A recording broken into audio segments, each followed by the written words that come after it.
What's up, y'all? What's good? Boy, Richie Rich back on the ones and twos. Let's talk some trucking shit, right? Let's talk some Prime shit. So it appears in the next 2 days, Prime's gonna come out with a policy and standard about putting cameras in the trucks. I remember literally a year ago that the safety manager got up on his meeting and said there will not be cameras in trucks. Oh, how times have changed. I'm going to upload a series of videos, right? And these are my reactions to those videos. And unfortunately, fellas and ladies, this industry is coming to a point where we are being micromanaged. We are being spied on. Our privacy rights are just given away. And it's all in the name of safety, which I think is bull. Because I don't think the statistics show any difference from driving now from driving 20 years ago, okay? Insurance companies are running trucking companies now. And a lot of people can say, well, Prime is self-insured. Well, apparently they're not if they're doing something like this. I feel bad for a lot of guys. Right now, the trucking market is being slaughtered, okay? Here we are going into the summertime where freight generally is busy. And you're hearing about trucking companies closing down every day. I was gonna make this video about a paycheck video. And I sat and thought about it for a while. And what I'm about to say about paycheck will be totally unfair because these are unrealistic times. So I'm gonna upload a video of a Prime driver. It's about 3 minutes long. I imagine you guys listen to me while you're driving, so I hope. And listen to what she has to say, why she's quitting and why she's kind of moving on. And I'm sure a lot of drivers are moving on.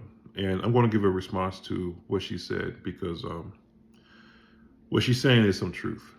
And it's true because I experienced this system over 15 years ago when I worked as a law enforcement officer in Philly. And the main concern that I always had is not that the system's in place, but bad actors and bad characters managing the system, okay?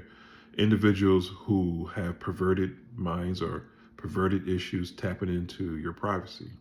It's always been a major concern of mine because unfortunately, and I hate to admit this now, but it's over 15 years, so I don't think anything could happen. But when I was in Philly, the SEPTA police was one of my friends showed me videos of SEPTA drivers doing things they weren't supposed to do. And a lot of times there was live action, okay? Now, on a public transportation bus, that's a different story, because, that's not like a trucking where there's a bed back there. Trucking is actually a home for a lot of people. So you would think some privacy does extend to that. Those cameras they had 15 years ago, I could hear everything and see clear as day. And it was actually amplified. And the technology has really, really gone far. So listen to her little spiel, and then we're gonna come back and talk about it a little bit. And then we're also gonna talk about paycheck. I wanna give a little insight about where we should be at in pay. I like to make these videos every now and then to kind of give everybody a checks and balance system about where they should be at in pay. Even though right now it is very hard in trucking. I mean, it is very tight. Companies are losing contracts and, this bloodshed is getting worse, okay? And I have my thoughts about it. And this artificial intelligence, which I call data collecting, which I called it about a year ago. And a lot of drivers were like, no, they're not collecting our data. No, this is safety. No, it's not. This is data collecting. And you see what happens. They're collecting how driver behaviors act in trucks. And before you know it, it will be unmanned trucks doing our jobs, okay? So you guys better get real comfortable, get real skinny in your finances, and start figuring out plan B, C, D, and E, okay? But let's talk about this video. I'm gonna play it for you now, okay? Hold tight. So it's not just me. And then there are the issues that, Prime is planning to put in driver-facing cameras. And So even if the money had been stellar, by the time they did that, I would have left, because I find it to be an invasion of my privacy. I know some things that I'm not going to get into that make me not trust the fact that, they say, oh, it's not going to be on while you're not driving or whatever. But as a female living in a truck, I'm not willing to give up my privacy. This has been my home, and I wouldn't have stayed with the driver-facing cameras anyway. Yes, they're not supposed to be on when you're parked. That's a fact. However, there is a capability, and can't say that I 100% trust every single employee in-house that has access to the system to not go and look. And that's all I'm going to say about that. And it is what it is. But that being said, my main reason for leaving is because I'm not financially making a living. And I have bills to pay. I have things in life, and sacrificing my life and my family life. No, I don't have kids at home or anything, but I do have kids and grandkids, and sacrificing being able to see them whenever I want to, sacrificing having a life other than driving this truck. Trucking cannot be my entire life. And I've loved being at Prime. It's not Prime bashing. Trust me, it's not Prime bashing. What it is the freight market. That is not, it's not supporting us as lease operators out here. And I am not alone. There are some that are making money. I don't understand there are certain things I don't understand. There are some that say they're still making money. I know more that are telling me that they're not. And Prime being a training company, I understand this, but they're bringing in students and students and students when there's not enough freight to support the drivers that they have. And I have a theory about that as well that I'm not going into at the moment. Maybe I'll make a video later. But anyway, like I said, if you're seeing this video, Hey, I'm back. So basically, she was talking about how she's quitting because of the cameras and the low pay. Okay. It's all a disaster, right now. And this is not just for Prime drivers, but a lot of lease operators who do leasing. Okay. It's really survival of the fittest. What's happening with leasing now is that you can't really take time off. If you lease a truck, home time will be your sword. Okay, home time would definitely hurt you. When I worked leasing with Prime and other companies, I used to take over a week off. Now I only take a few days off. Okay, you're gonna see a lot of drivers get burnt out. You're gonna see a lot of drivers going mentally unstable. Okay, because the stress is just amplified being in that truck, and amplified when you're not making any money. Okay, so you guys, I'm gonna be honest with you. You be very careful dealing with truck drivers for the next few years, honestly, until this market turns around. And I know some of you guys think what I'm saying is funny, but no, it's the truth. People losing their mental health over stress.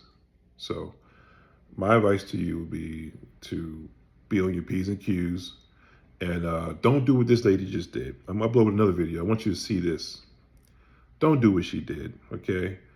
Listen, I know that you guys have an ego issue. You want to get out your trucks and tell the next trucker how it is and what the business is, but that's very dangerous, okay? Especially now with times of stress.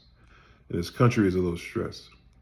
I would not recommend anybody walking up to any truck driver. I don't care if they're parked in the fuel lane or in the scale and they're taking more than 30 minutes. I do not recommend anybody, especially a female, walk up to any guys out here and run off with their mouth with a camera in their hand. Okay, that will cause anybody to snap, and you don't know these guys from can of paint. You know, like I try to tell a lot of these female truck drivers, a lot of guys out here who drive truck, okay, you don't know where they're from, especially these foreigner guys, and they're letting any kind of illegal immigrant in this country. You know, when I was a police officer, one of the most prolific serial killers I ever dealt with was a guy from Mexico, and he was a hitman for the cartel. And they said he might have 50 bodies. Literally, he might kill 50 people. And he'd been killing people since he was 12.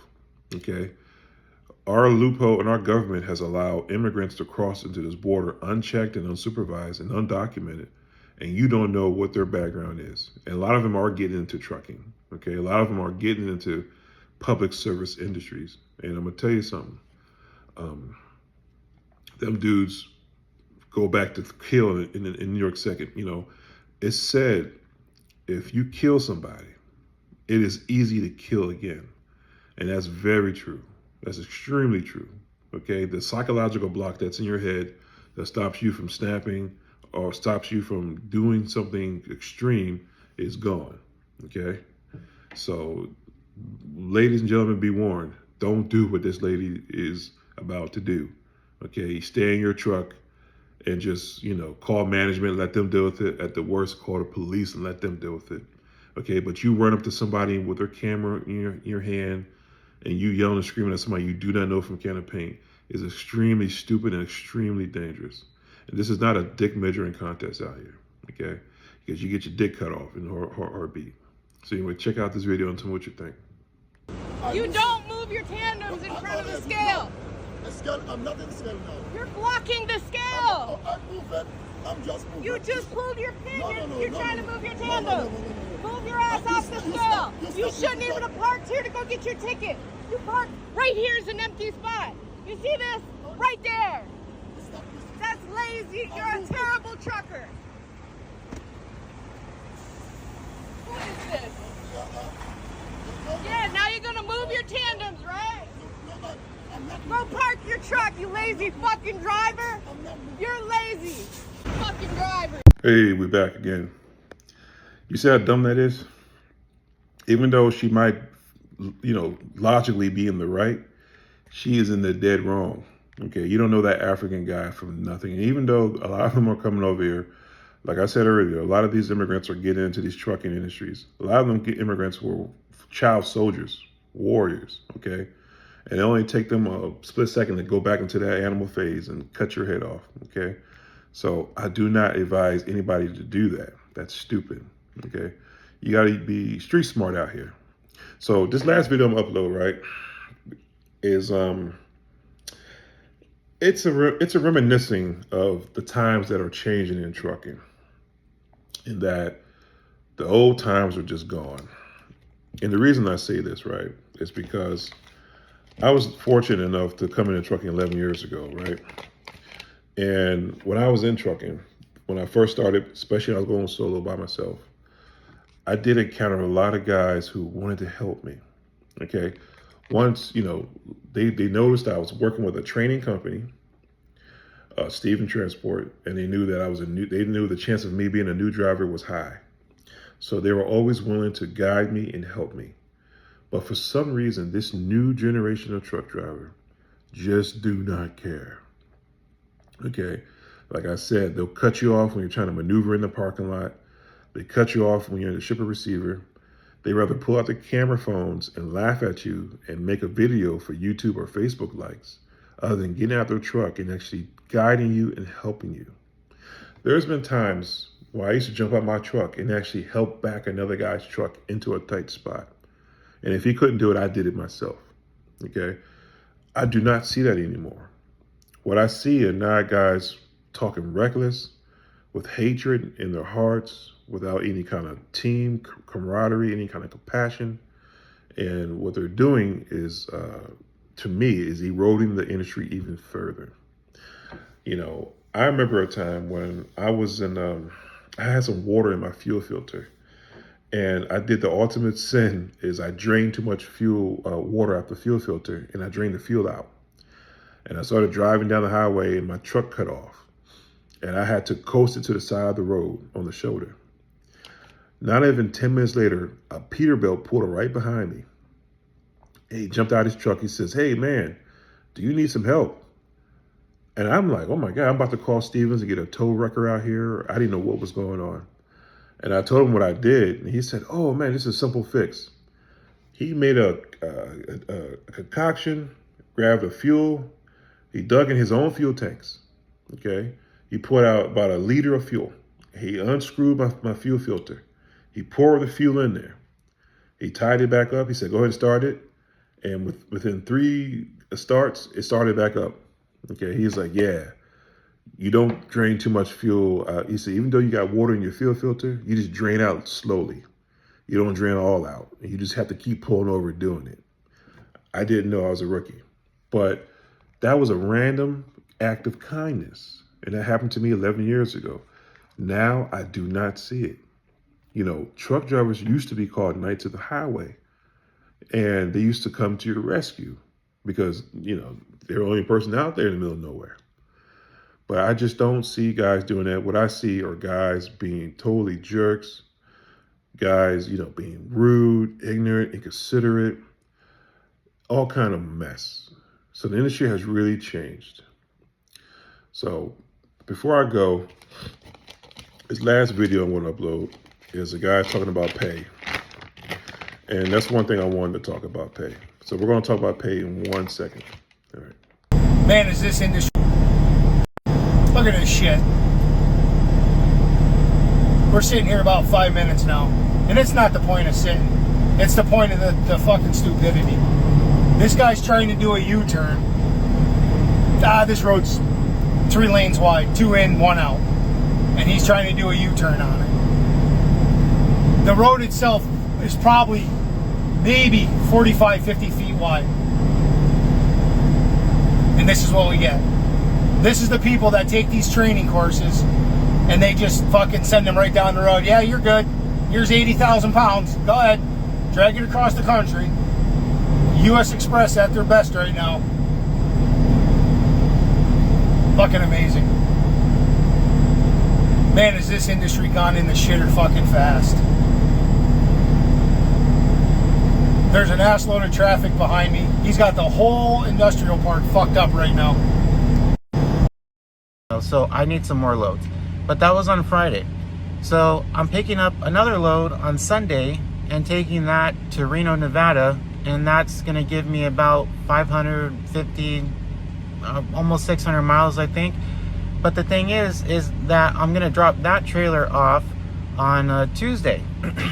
And I get paid on Thursday. So Tuesday, Wednesday, Thursday. That's 2 days till payday. I highly doubt the Reno load is going to be on my next paycheck.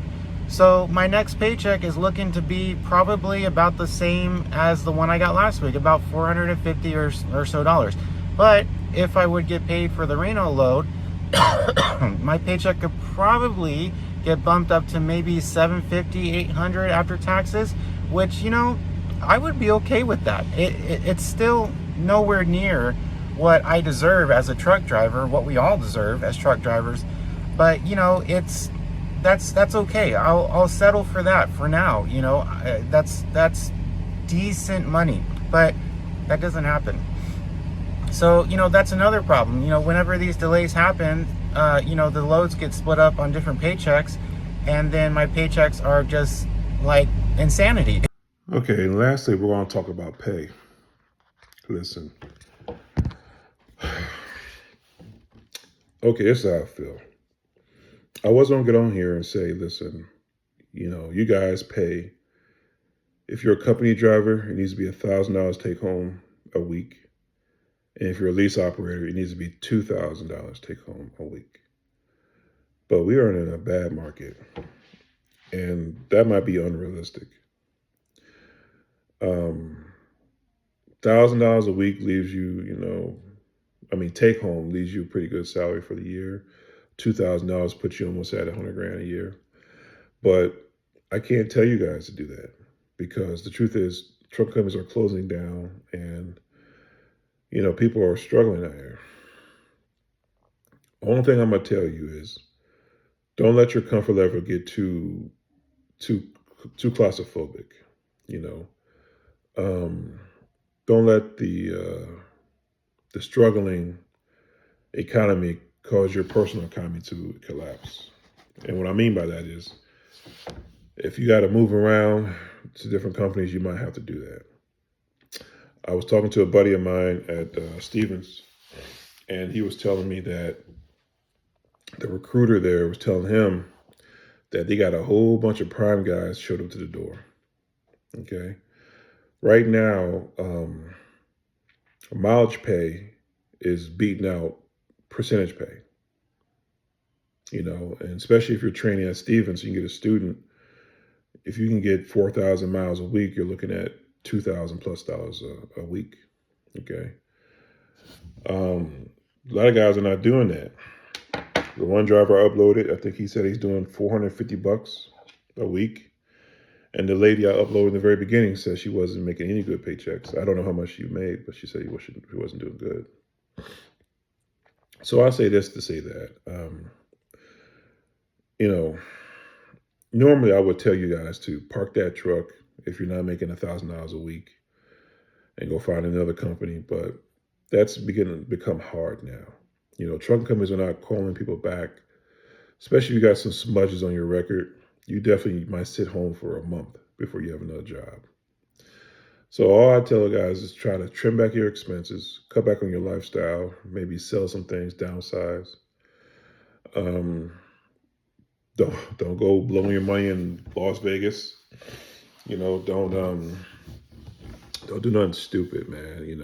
As far as buying that brand new Harley or even that newer truck, which I'm shocked at truck prices now because truck prices are cheap. I saw a used truck with what I have about 300,000 miles on it. About a couple years ago, that would have sold for $130,000. I saw it for $40,000. I mean, it's tempting to go buy it. It's so tempting. But right now, guys are just barely keeping their heads above water. Okay. And now I know some of you dudes are going to be saying, well, Rich, I make $2,000 a week as a company driver. Well, you're the exception to the rule, sir. Okay. A lot of guys who are over the road, company drivers and lease operators, are barely seeing $1,200 a week. Barely. Okay. Company drivers might be seeing even less. They might be seeing $600-$700 a week. I'm hoping that the country turns around in the next few months, and that we don't all go broke, So anyway, I want to tell you guys, keep your head up and keep positive. Keep that left door closed and that hammer down. Try to be courteous to your next driver, man. We need to bring that back, okay? We need to bring back trucker unity. If you're going to be in this industry, it needs to change. Because right now, what I'm seeing out there, it just ain't. It's all a bunch of me. And I understand. A lot of the Gen Zs and a lot of these immigrants are getting in the truck and they don't know about our good old fashioned American culture here. But I want to at least feel the old days before I get out this situation. Get out trucking. So anyway, peace and love, and I want to thank y'all for subscribing to my channel. A couple of you guys said I look tired or just. It's not that I'm tired. I wouldn't say stressed, but I have some stuff on my mind, and I'm trying to relax my mind and not be stressed out or anything, and kind of work through life, One thing that what made trucking awesome was the money, okay? You could tolerate a whole lot of bullshit if you're making $2,500 or more a week, But it starts to become a little like, why am I here? What the fuck am I doing? Especially if you're only making $450 a week. I mean, you literally can go work at McDonald's and make more than that. That's if they even have hours to give you, So y'all keep your head up, and peace and love, and subscribe, and thank y'all much. All right. I'll talk to you later. I might go live tomorrow.